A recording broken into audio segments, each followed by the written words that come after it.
কনকনে ঠান্ডায় কাঁপছে বাংলা। কুয়াশার চাদরে ঢাকলো মহানগর। বাকি জেলাগুলিতেও কুয়াশার দাপট। আংশিক মেঘলা আকাশ। কলকাতায় বৃষ্টির সম্ভাবনা নেই।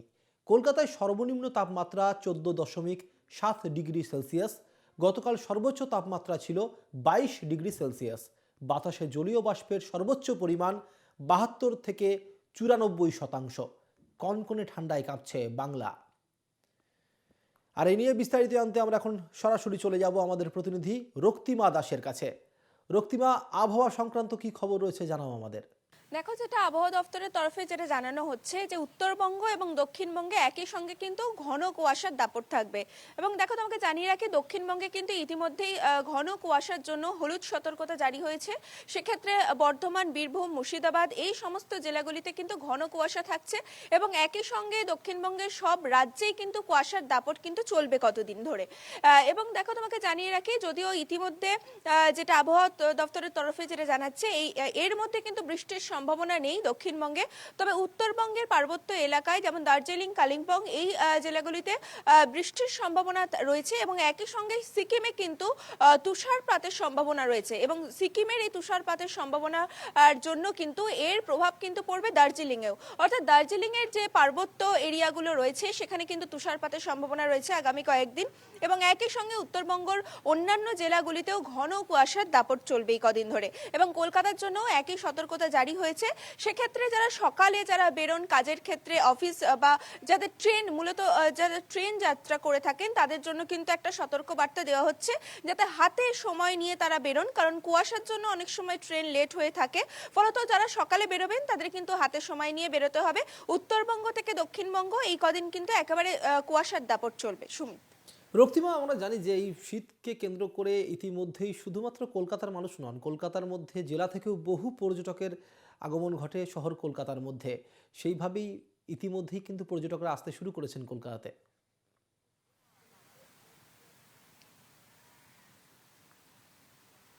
হ্যাঁ দেখো, একদমই তাই। শুধুমাত্র কলকাতার ক্ষেত্রেই নয়, এই শীতের কিন্তু ঘুরতে যাওয়ার একটা ডেস্টিনেশন আমরা জানি পাহাড়। ফলত পার্বত্য এলাকাগুলিতেও যেহেতু কুয়াশার দাপট থাকছে।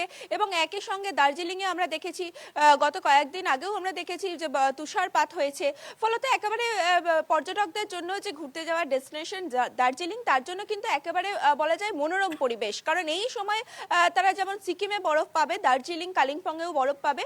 এবং একই সঙ্গে অন্যান্য যে জায়গাগুলি রয়েছে উত্তরবঙ্গের যে পার্বত্য এলাকা, সেখানেও কিন্তু বরফ তুষারপাতের সম্ভাবনা রয়েছে।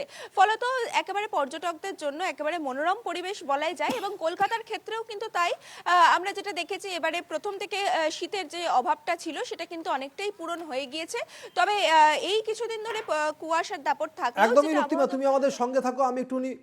আমি আবারও ফিরবো তোমার কাছে, তবে এখন আমি চলে যাব আমাদের জলপাইগুড়ির অপর প্রতিনিধি পরিতোষ রায়ের কাছে। পরিতোষ, জলপাইগুড়িতে তুমি আমাদেরকে যেমনটা জানিয়েছিলে যে জলপাইগুড়ির আজকে তাপমাত্রা হচ্ছে 10 ডিগ্রি সেলসিয়াস। এই মুহূর্তে তুমি যেখানে রয়েছো সেইখানকার পরিস্থিতি কি? যা দেখছি কুয়াশা চাদরে পুরো ঢেকে রয়েছে জায়গা। দেখো, জলপাইগুড়িতে কিন্তু বেশ কিছুদিন ধরে জাঁকিয়ে পড়েছে শীত। আজও কিন্তু কুয়াশায় ঢাকা পড়ে রয়েছে জলপাইগুড়ি জেলা। পাশাপাশি যে জলপাইগুড়ি জেলার বিভিন্ন স্থান যে রয়েছে, গাজলডোবা, মূর্তি, এই সমস্ত এলাকায় কিন্তু কুয়াশার দাপট। আর পর্যটকদেরও কিন্তু নেমেছে একটা ঢল। সেই পর্যটকরা এসছে বিশেষ করে যে এলাকায় আসছে অনেক পরিযায়ী পাখি, এমনকি প্রজাপতি।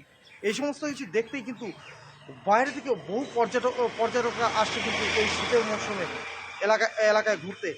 পাশাপাশি যে লাভা লোলেগাঁও রয়েছে, সে সমস্ত এলাকায় কিন্তু পাখির পাশাপাশি রয়েছে নানান ধরনের প্রজাপতি। এই সমস্ত কিছু দেখতেও কিন্তু অনেক পর্যটকরা বাইরে থেকে আসছে।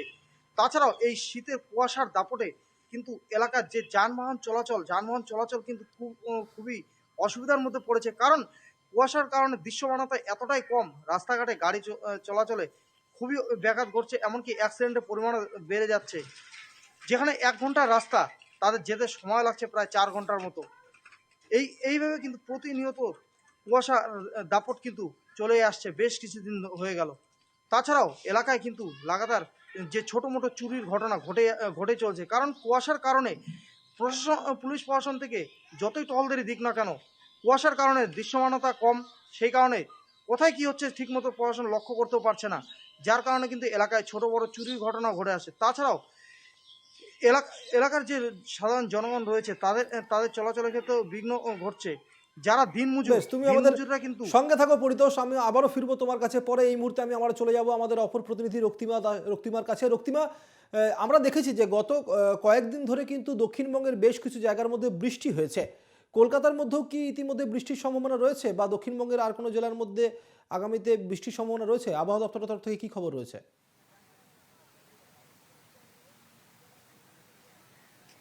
দেখো, আবহাওয়া দপ্তরের তরফে যেটা জানানো যাচ্ছে যে এখনো পর্যন্ত দক্ষিণবঙ্গে কিন্তু আর কোনো বৃষ্টির স্পেল নেই।